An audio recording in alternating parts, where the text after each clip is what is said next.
Inclinemos nuestros rostros para orar. Padre Celestial, te damos gracias por el privilegio que nos concedes de venir a este lugar para abrir tu palabra y escuchar tu voz. Vamos a estudiar un tema solemne en el día de hoy. Y por eso te pedimos, Señor, que abras nuestras mentes y que enternezcas nuestros corazones para recibir la semilla de la verdad. Y te damos gracias, Padre, por escuchar y responder nuestra oración, porque te lo pedimos en el precioso nombre de tu Hijo, Cristo Jesús. Amén.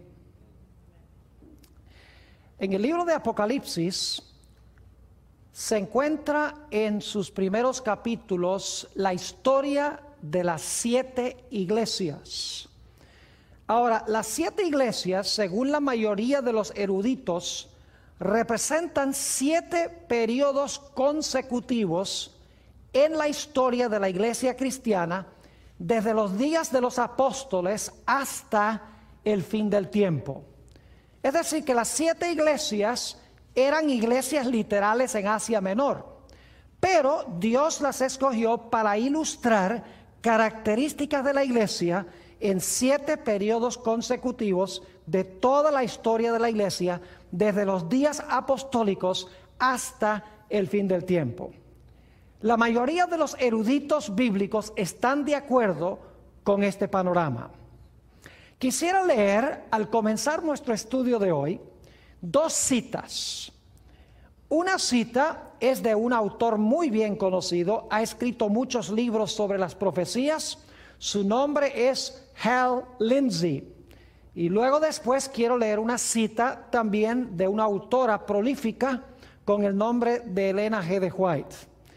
La primera cita que quiero leer se encuentra en el libro Vanished into Thin Air, la página 276. Es una cita que yo traduje de un libro en inglés. Dice Hal Lindsey lo siguiente: yo creo que estas 7 iglesias fueron escogidas y puestas en su orden por nuestro omnisciente Señor, porque tenían problemas y características que iban a profetizar 7 etapas de la historia por las cuales habría de pasar la iglesia universal. Quiero que noten especialmente la última parte de esta cita. Dice que Dios escogió estas 7 iglesias en Asia Menor porque iban a profetizar 7 etapas de la historia por las cuales habría de pasar la iglesia universal. Es decir, Hal Lindsey, con quien estoy en desacuerdo en la mayoría de sus conceptos proféticos, dice que las 7 iglesias representan 7 periodos consecutivos de la historia de la iglesia. Eso es un dato muy importante para recordar. Ahora, también quiero leer una cita de Elena White. Como les mencioné, esta cita se encuentra en el libro Hechos de los Apóstoles, la página 467. La autora aquí concuerda con la cita que leí de Hal Lindsey. Dice la autora lo siguiente: los nombres de estas, es decir, de las 7 iglesias, son un símbolo de la iglesia en diferentes periodos de la era cristiana. Fíjense lo que dice: los nombres de estas son un símbolo de la iglesia en diferentes periodos de la era cristiana. Luego sigue diciendo, el número 7 indica algo completo y significa que los mensajes se extienden hasta el fin del tiempo, mientras que los símbolos usados revelan la condición de la iglesia en diferentes periodos de la historia. Así que la autora nos dice varias cosas importantes. En primer lugar, nos dice que estas iglesias representan 7 periodos de la era cristiana. Nos menciona también que el número 7 indica totalidad, es decir, estas iglesias representan la totalidad de la historia de la iglesia. Y nos dice que los símbolos que se usan para las iglesias describen la condición de la iglesia en diferentes periodos. Así que es importante recordar entonces que las 7 iglesias representan 7 periodos de la historia de la iglesia universal, desde los días de los apóstoles hasta el fin del tiempo. hay un punto muy importante tomando en cuenta lo que hemos notado, y es que la iglesia número 6, que es la que vamos a estudiar en nuestro tema de hoy, la iglesia de Filadelfia, tiene que ser un periodo de la historia de la iglesia hacia el final de la historia. Porque si la primera iglesia representa los tiempos apostólicos, la segunda iglesia el periodo después de eso, y luego la tercera iglesia, la cuarta, la quinta y la sexta iglesia tiene que representar un periodo al final de la historia de la iglesia, porque no queda sino una sola iglesia, son 7. Así que la sexta tiene que ser al puro final de la historia de la iglesia. Esto es muy importante. Otro dato supremamente importante es el significado del nombre de la séptima iglesia, la iglesia que sigue a la número 6. El nombre Laodicea, que es el nombre de la séptima iglesia, significa juzgar al pueblo. Es decir, que la iglesia que viene después de la iglesia número 6 lleva el nombre Laodicea, que significa juzgar al pueblo. Durante el periodo de la séptima iglesia, entonces, encontramos que se va a juzgar al pueblo. Es un dato muy importante. Así que resumiendo, entonces, las 7 iglesias representan 7 periodos consecutivos de la historia de la iglesia.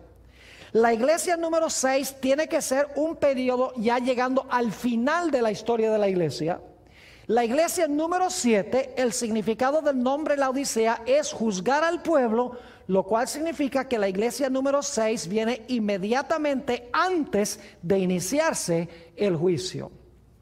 Ahora, con este marco histórico, podemos entrar a estudiar el mensaje a la iglesia de Filadelfia, la sexta iglesia. Si tienen sus Biblias, vayan conmigo al libro de Apocalipsis, el capítulo 3 y los versículos 7 y 8. Apocalipsis 3 y el versículo 7 y 8. Y recuerden, voy a recalcar otra vez este punto muy importante, y es que esta es la iglesia número 6, tiene que ser ya hacia el final de la historia de la iglesia, y es la iglesia que viene inmediatamente antes de la iglesia en que se juzga al pueblo de Dios. Dice allí en Apocalipsis 3 y el versículo 7 lo siguiente: escribe al ángel de la iglesia en Filadelfia, esto dice el santo, el verdadero, el que tiene la llave de David. Ahora yo pregunto, ¿qué era David? Bueno, todos sabemos que David era un rey. Así que el que tiene esta llave de David tiene que estar en la línea de los reyes.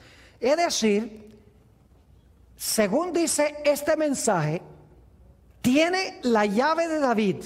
Y ahora note lo que sigue diciendo: el que abre y ninguno cierra, y cierra y ninguno abre. Ahora, ustedes saben que una llave se usa para abrir una puerta.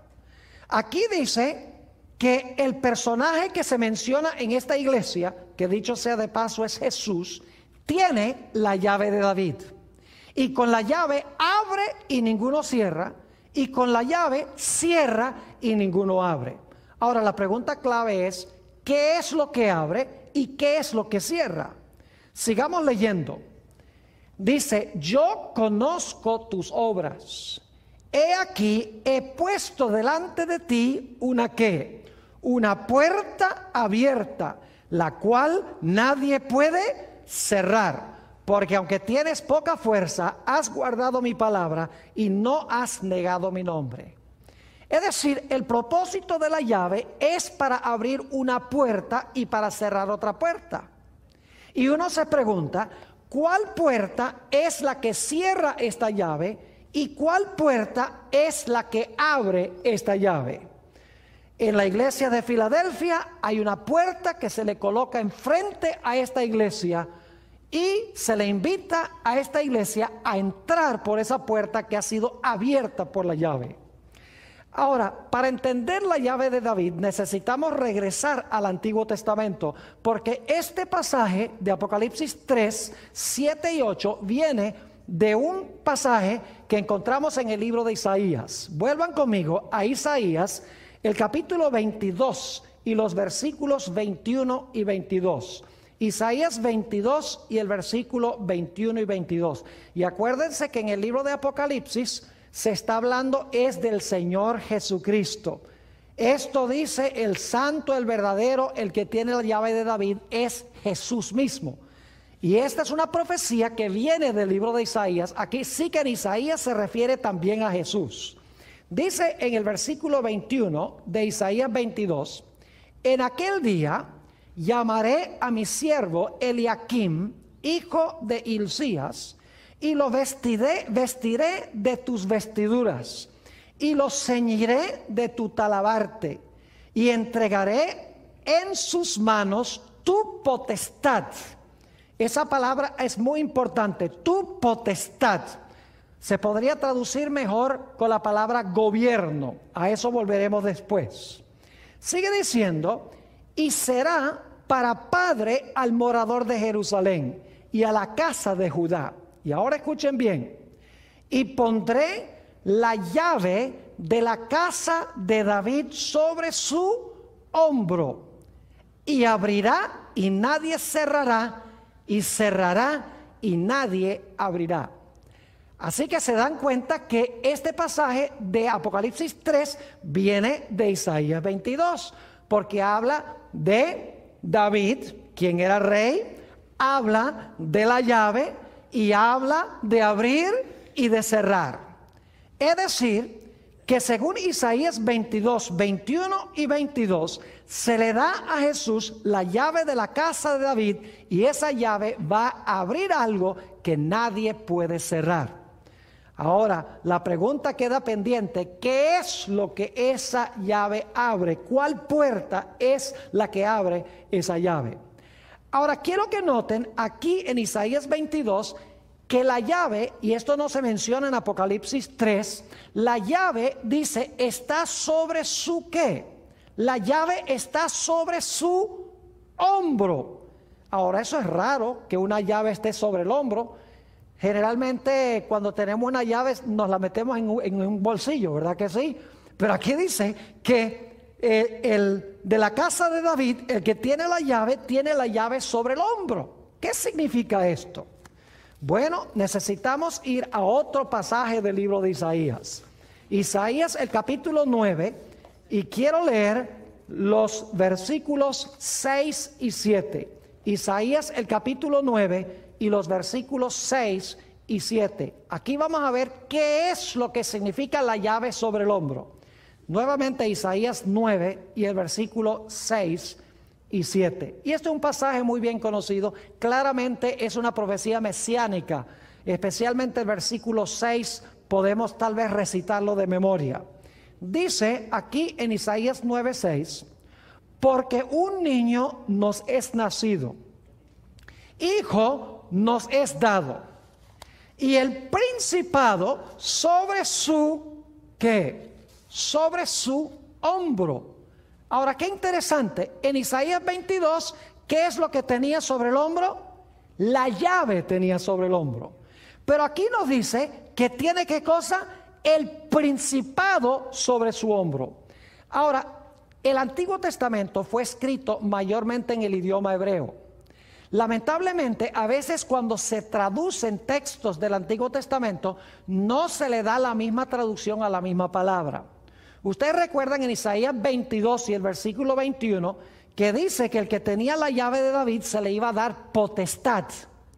Esa palabra potestad es la misma palabra que se traduce aquí principado. Es decir, la potestad es el principado. En inglés es mejor la traducción. En inglés dice, the government will be upon his shoulder. Es decir, el gobierno, el principado, el reinado está sobre su hombro. Es decir, que la llave algo tiene que ver con abrir una puerta para que Jesús vaya a buscar su ¿qué? Su potestad, su principado, su gobierno o su reinado. Ahora noten lo que sigue diciendo, otra vez el versículo 6.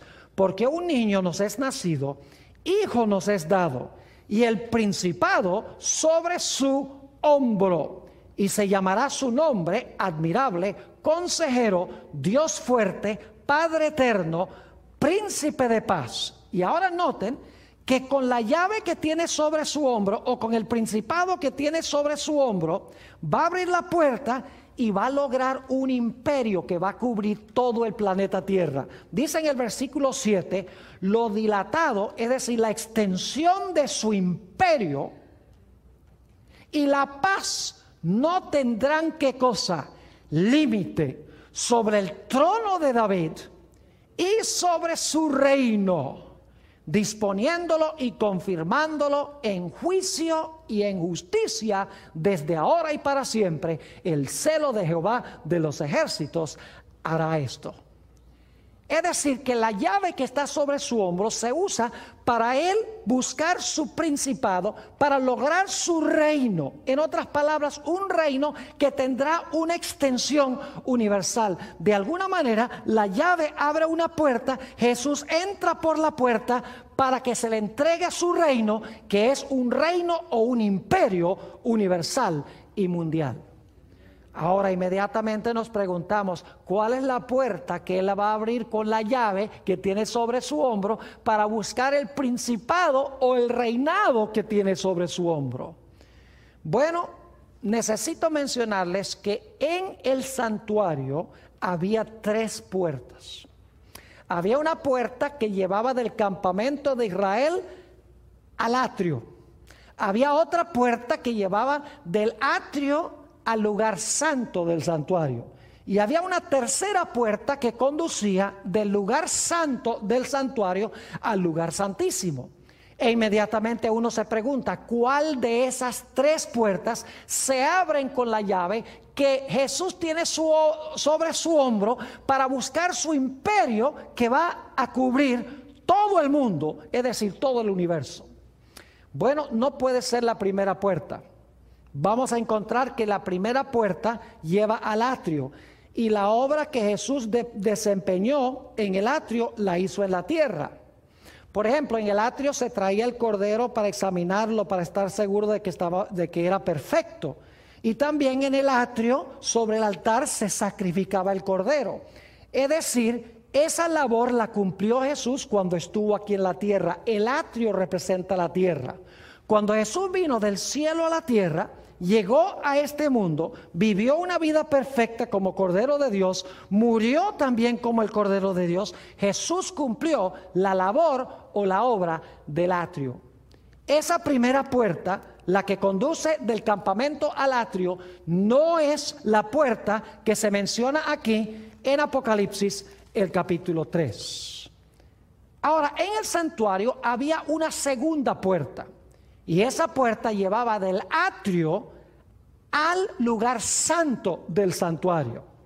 Quiero que notemos lo que dice Apocalipsis, el capítulo 4 y el versículo 1 al 3. El libro de Apocalipsis menciona 2 puertas abiertas. Y vamos a notar cuál es la puerta abierta que se menciona en relación con el mensaje a la iglesia de Filadelfia.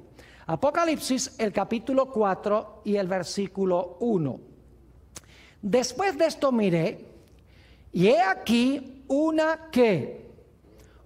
puerta abierta, ¿a dónde? En el cielo. No puede ser la puerta que lleva del campamento al atrio, porque eso es en la tierra. Esta puerta está abierta, ¿dónde? En el cielo. Ahora, dice entonces, después de esto miré, y he aquí una puerta abierta en el cielo. Y la primera voz que oí, como de trompeta, hablando conmigo, dijo: sube acá y yo te mostraré las cosas que sucederán después de estas. Y ahora escuchen, y al instante yo estaba en el espíritu, y he aquí un ¿qué? He aquí un trono establecido en el cielo, y en el trono uno sentado. Y el aspecto del que estaba sentado era semejante a piedra de jaspe y de cornalina. Y había alrededor del trono un arco iris semejante en aspecto a la esmeralda.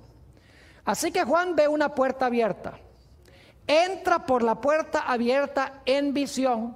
Ve un trono y sobre el trono está uno ¿qué? Está uno sentado sobre ese trono.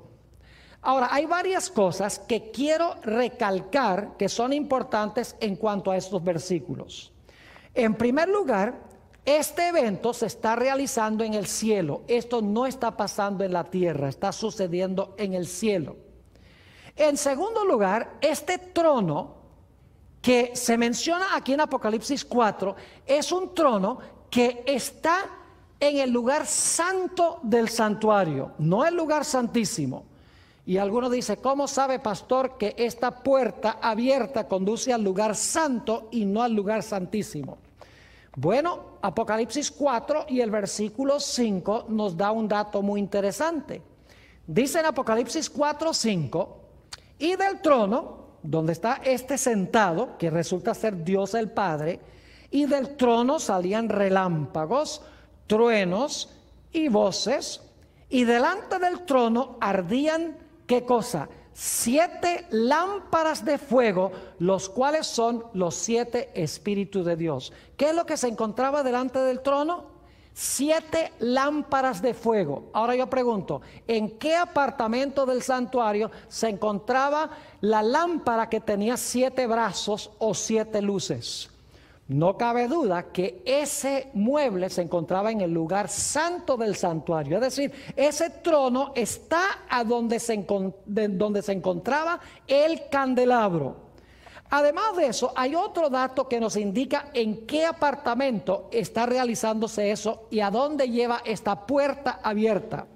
Note el Apocalipsis, el capítulo 5 y el versículo 8, y el capítulo 5 es una continuación de la escena del capítulo 4, se está realizando en el mismo sitio. Quiero que noten lo que también se encuentra allí. Apocalipsis 5 y el versículo 8. Y cuando hubo tomado el libro, los 4 seres vivientes y los 24 ancianos se postraron delante del Cordero. Todos tenían arpas, y note lo que sigue diciendo, y copas de oro llenas de ¿qué? Llenas de incienso, que son las oraciones de los santos.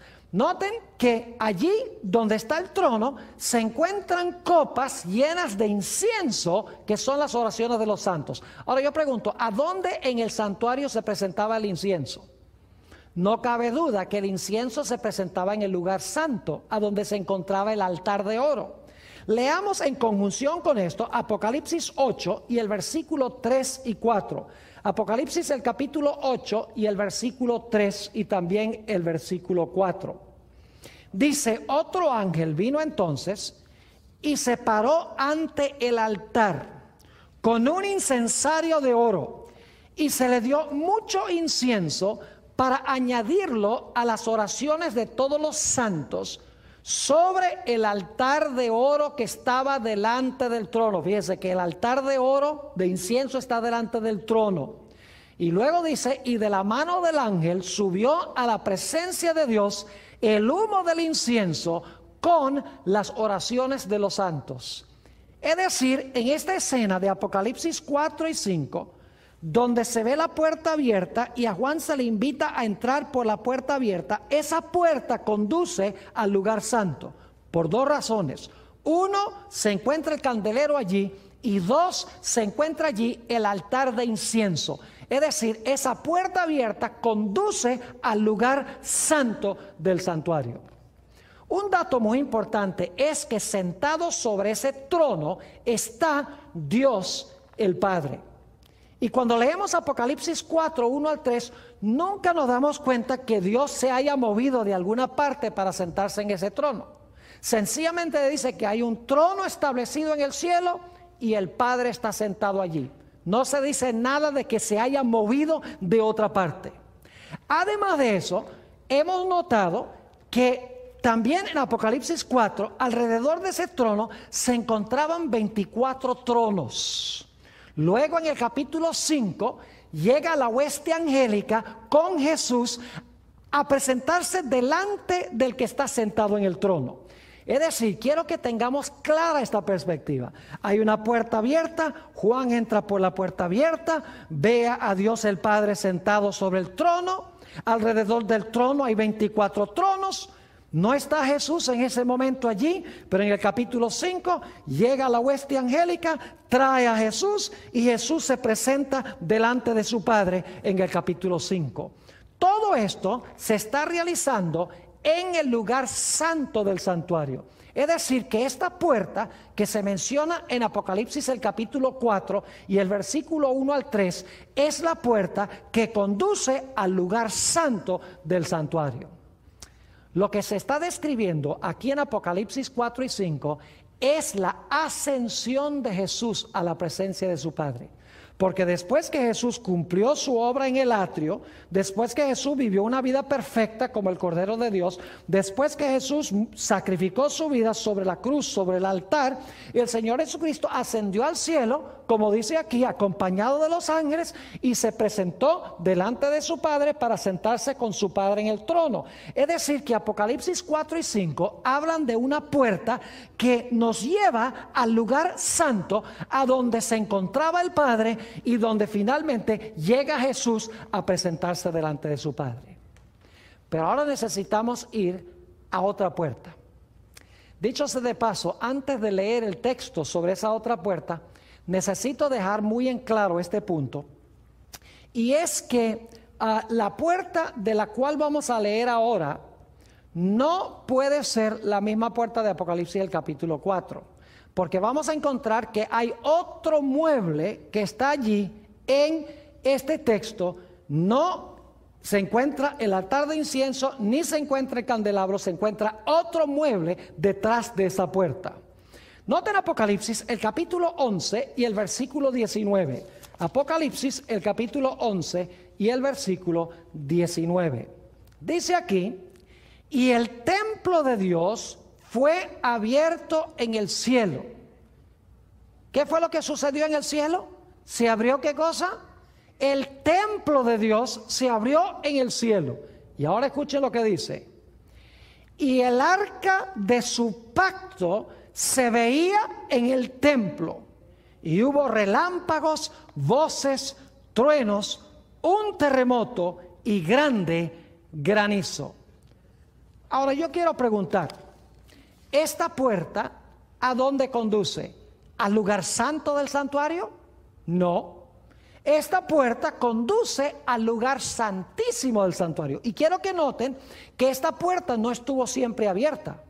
Esta puerta llegó un momento cuando se abrió. Y cuando se abrió esta puerta, se vio adentro, ¿qué mueble? El arca del pacto. Ahora yo pregunto, ¿a dónde se encontraba en el santuario el arca del pacto?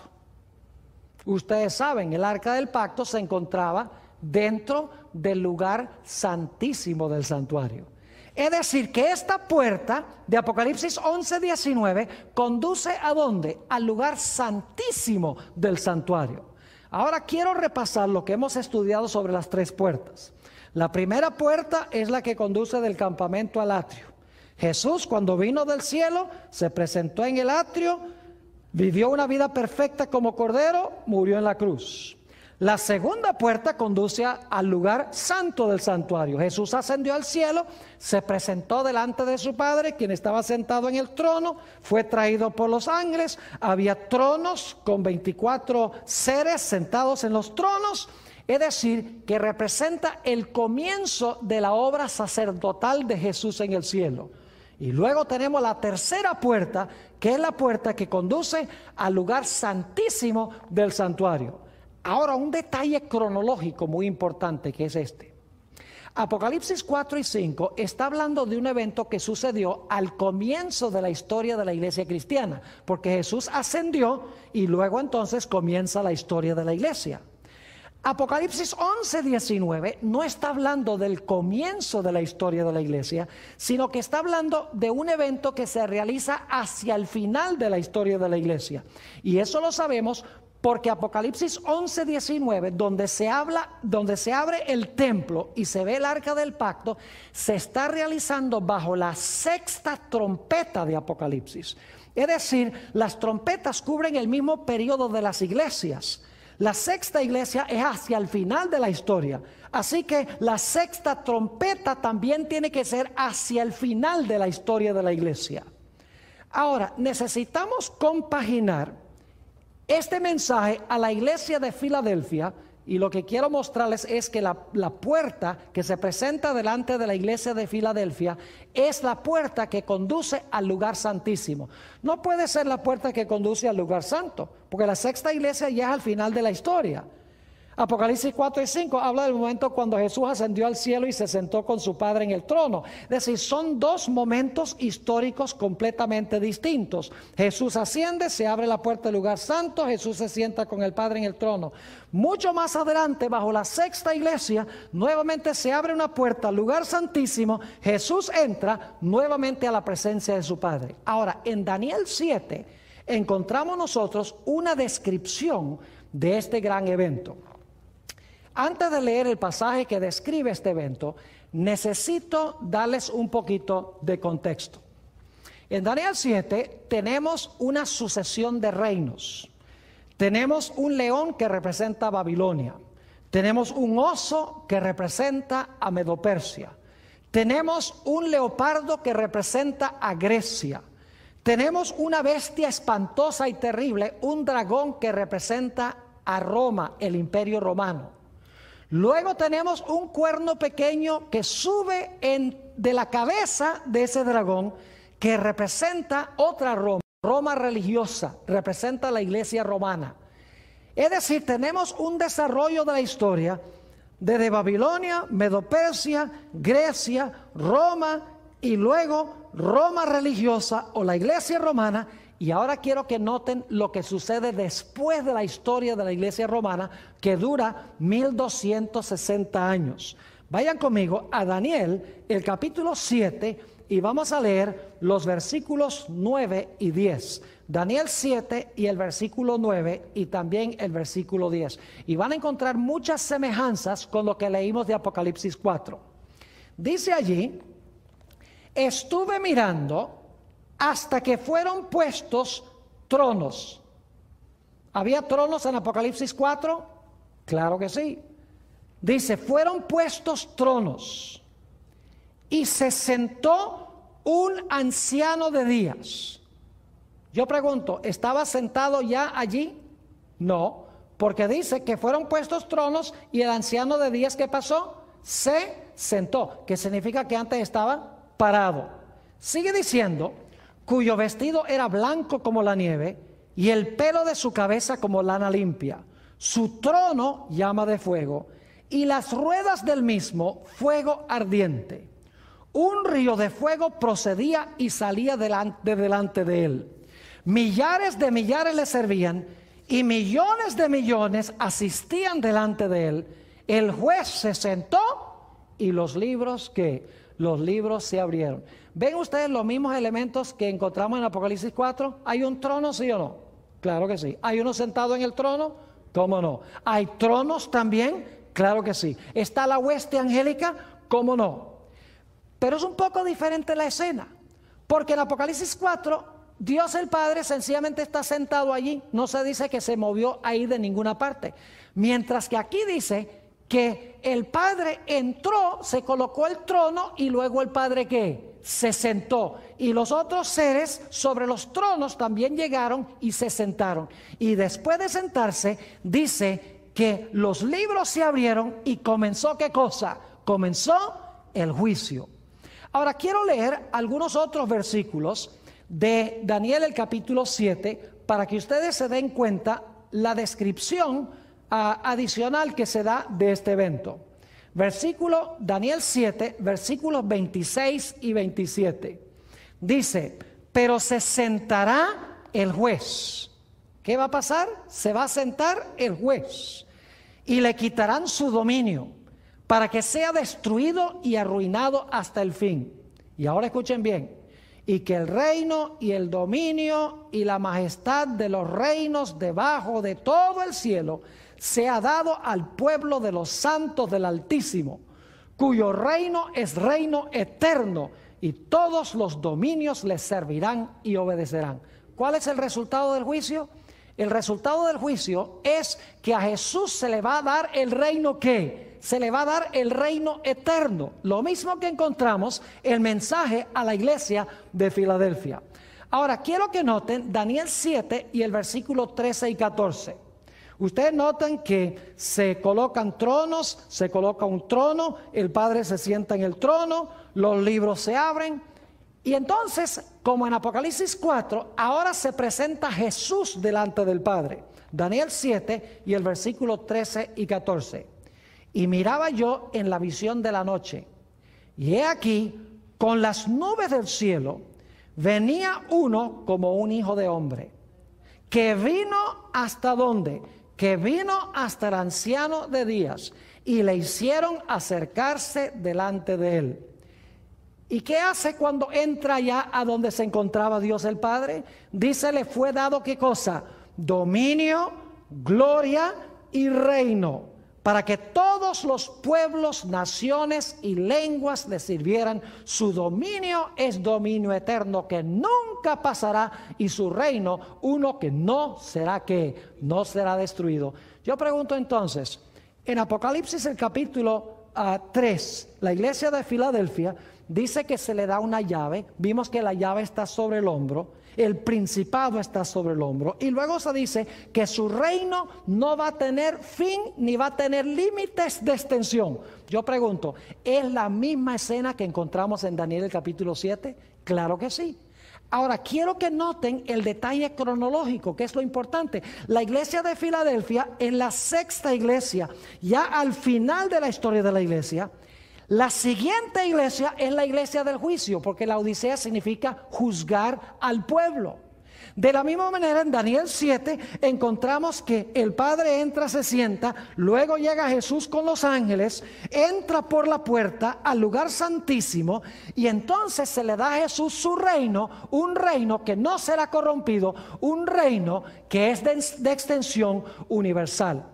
Y quiero que noten que se le da el reino después de Babilonia, Medo-Persia, Grecia, Roma y el periodo de la iglesia romana, que son 1260 años.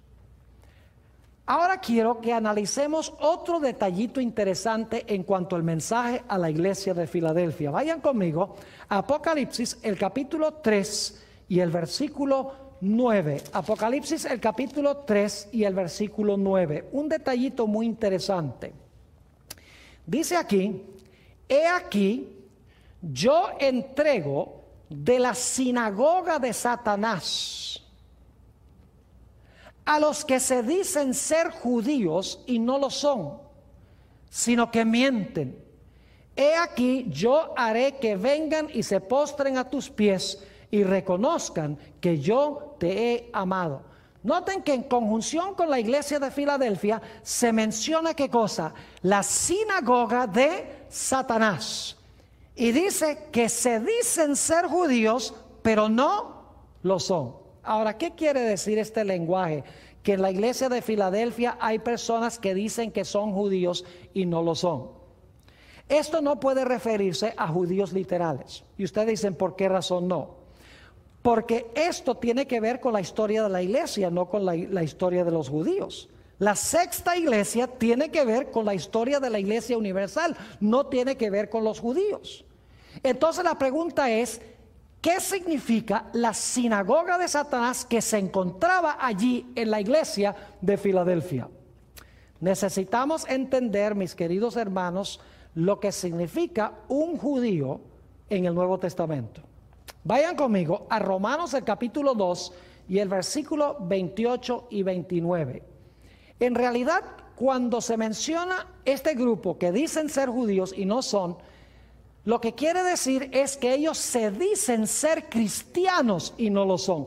Porque en realidad ser judío, según la definición del Nuevo Testamento, es ser cristiano, es decir, es recibir a Jesús. Noten Romanos 2 y el versículo 28 y 29. Dice, pues no es judío el que lo es exteriormente. Es decir, un judío puede ser exteriormente judío, pero según el apóstol Pablo no es judío.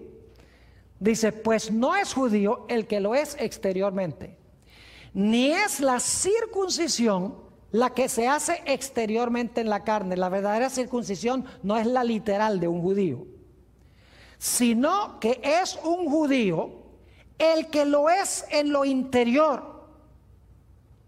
Y la circuncisión es la del ¿qué?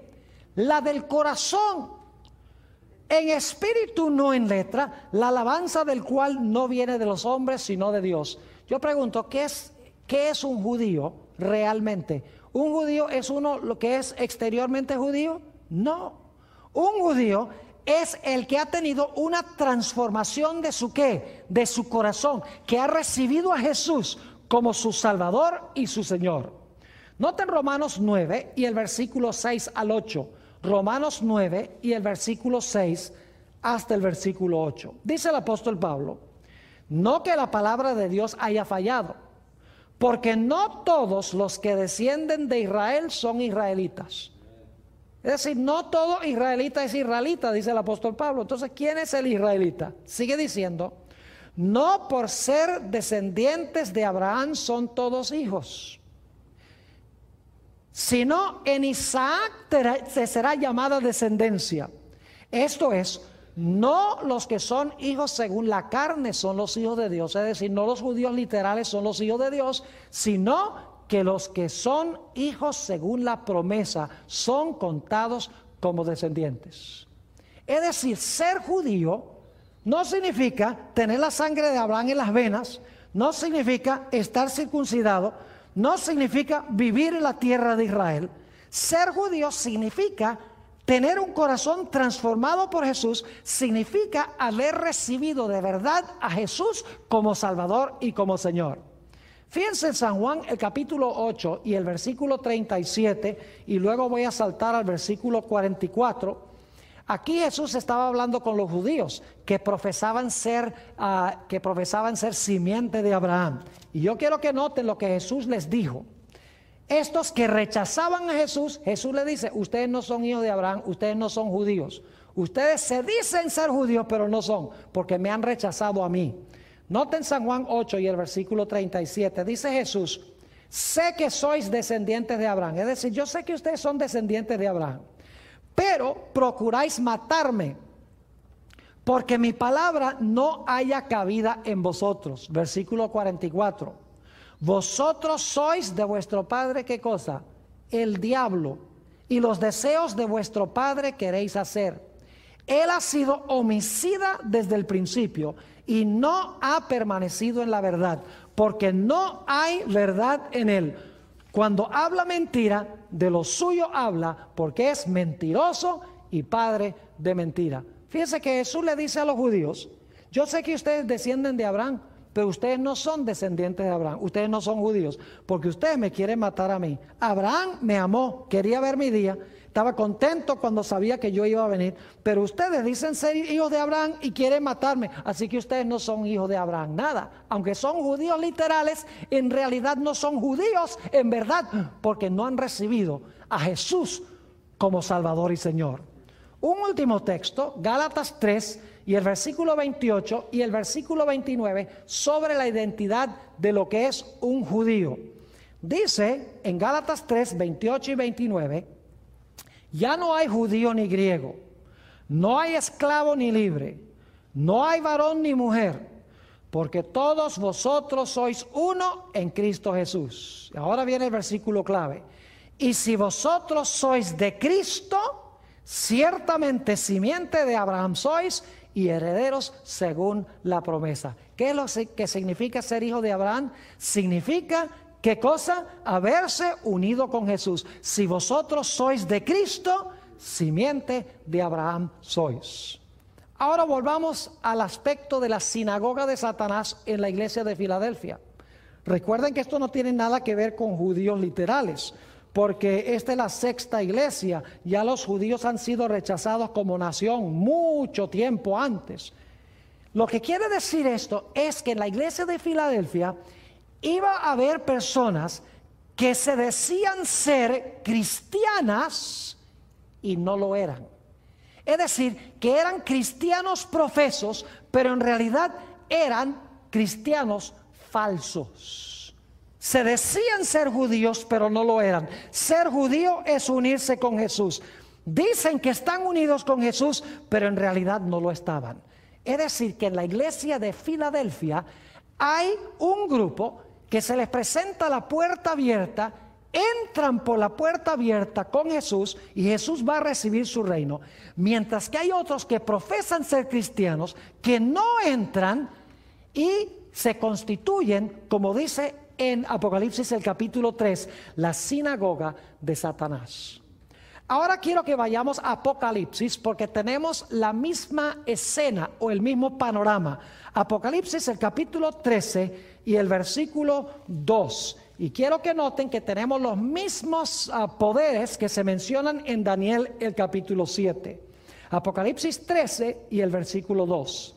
Dice, y la bestia que vi, escuchen bien, era semejante a un leopardo, y sus pies como de oso, y su boca como boca de león, y el dragón le dio su poder y su trono y grande potestad. ¿Se dan cuenta que tenemos las mismas bestias de Daniel 7? Tenemos un león, tenemos un oso, tenemos un leopardo y tenemos un dragón. Y luego, por la escasez de tiempo, solo voy a mencionar esto. Luego dice que el dragón le da a la bestia su trono, su poder y su potestad, y entonces la bestia gobierna el mismo periodo de tiempo que el cuerno pequeño.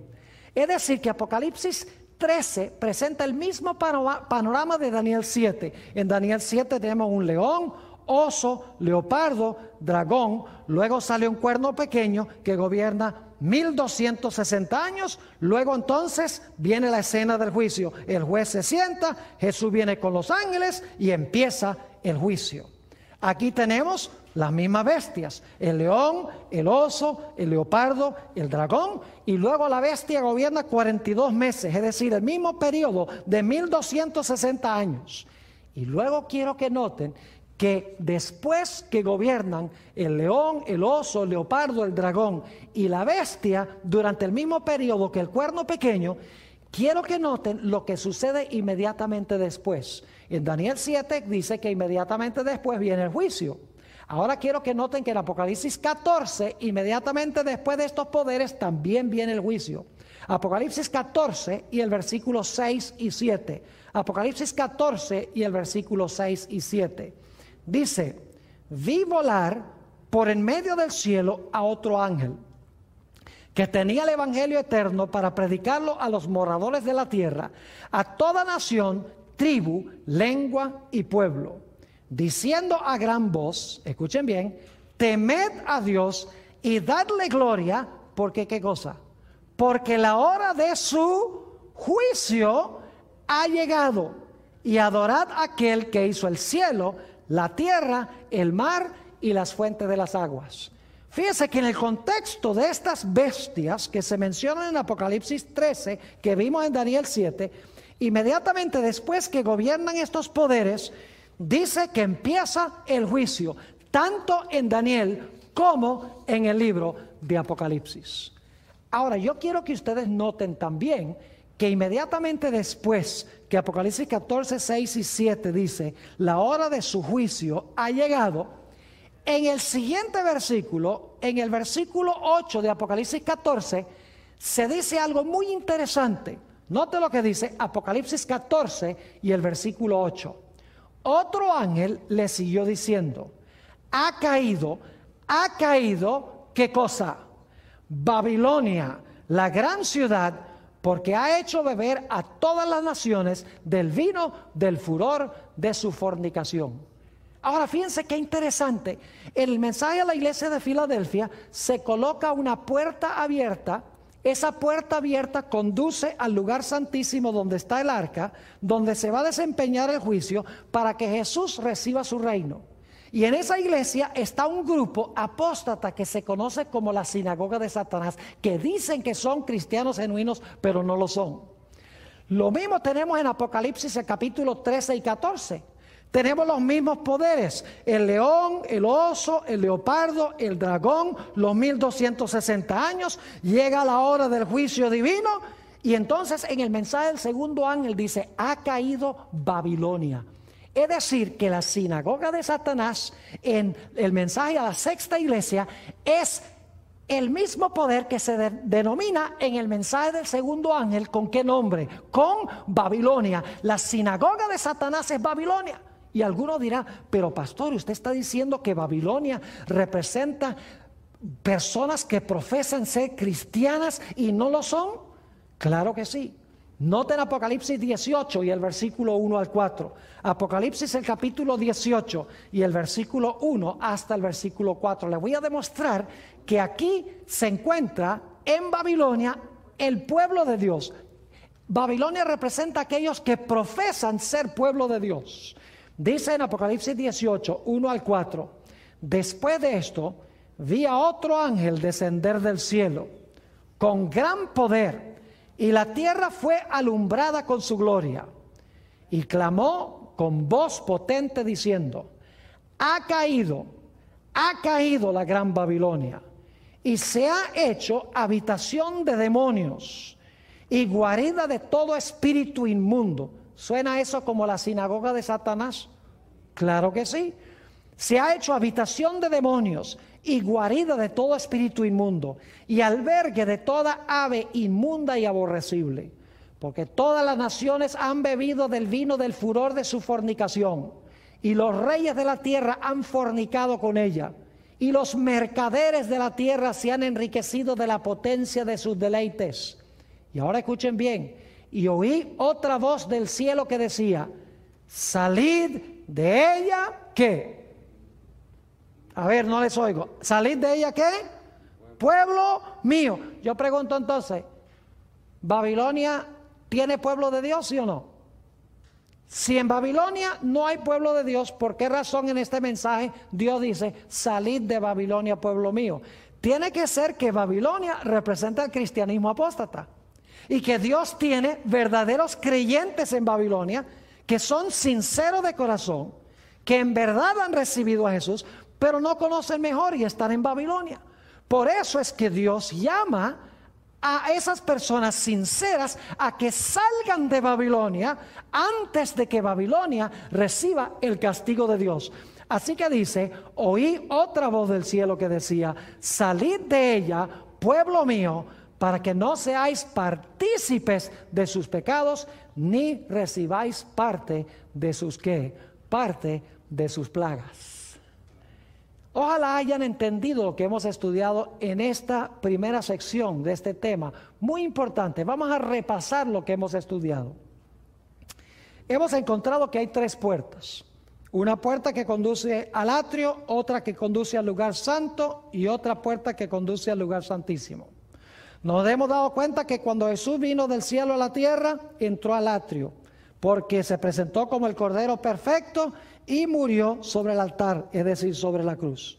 Después que Jesús murió, ascendió al cielo, entró por esa primera puerta de Apocalipsis 4, entró al lugar santo, a donde se encuentra el candelabro y a donde se encuentra el altar de incienso.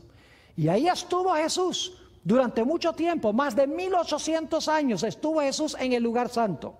Pero bajo la iglesia de Filadelfia, que se describe también en Daniel el capítulo 7 y Apocalipsis el capítulo 14, después que pasaron Babilonia, Medo-Persia, Grecia, Roma, la iglesia romana, comenzó el juicio. Se abrió esa puerta de Apocalipsis 11:19, que es la misma puerta que se le presenta a la iglesia de Filadelfia, y entonces el Padre entró por esa puerta al lugar santísimo donde está el arca del pacto y se sentó. Y luego entonces dice que el Señor Jesucristo fue traído por los ángeles a donde se encontraba el Padre para participar en la obra del juicio. Y entonces allí Jesús recibió el reino, un reino que nunca se corromperá, un reino que tendrá extensión universal. Es decir, que todas estas profecías compaginan el mensaje a la iglesia de Filadelfia, la profecía de Daniel 7 y la profecía de Apocalipsis 13 y 14. Todos compaginan. Y hemos visto que en el contexto de la iglesia de Filadelfia hay algunos cristianos que profesan ser hijos de Jesús y en verdad no lo son.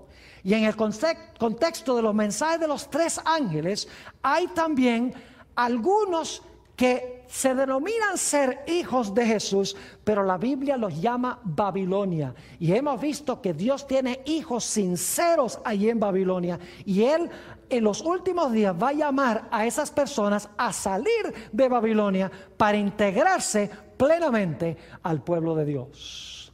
Hemos estudiado ahora el contexto histórico del mensaje a la iglesia de Filadelfia, de Daniel el capítulo 7 y de Apocalipsis el capítulo 13 y 14. Quise comenzar con la Biblia porque la Biblia es nuestra norma de fe y de conducta.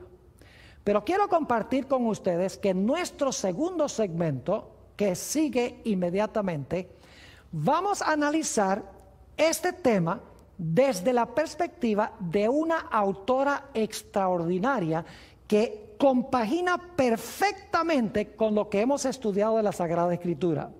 Voy a dedicar la segunda hora para hablar de varias cosas que escribió una autora hace más de 100 años. Su nombre es Elena G. de White.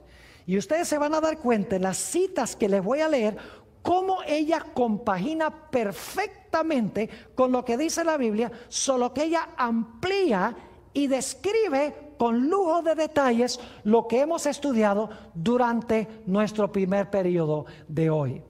Así que espero que lo que hemos estudiado haya quedado claro y que de esa manera estemos ya preparados para nuestro segundo tema, donde vamos a analizar y a estudiar cuidadosamente los escritos de una señora que participó en estos eventos que se realizaron en 1844, cuando se abrió la puerta al lugar santísimo y entró allí el Padre, para luego entrar el Señor Jesucristo allí para comenzar el juicio, a donde Jesús recibirá el reino, un reino que no se corromperá, un reino que será de extensión universal.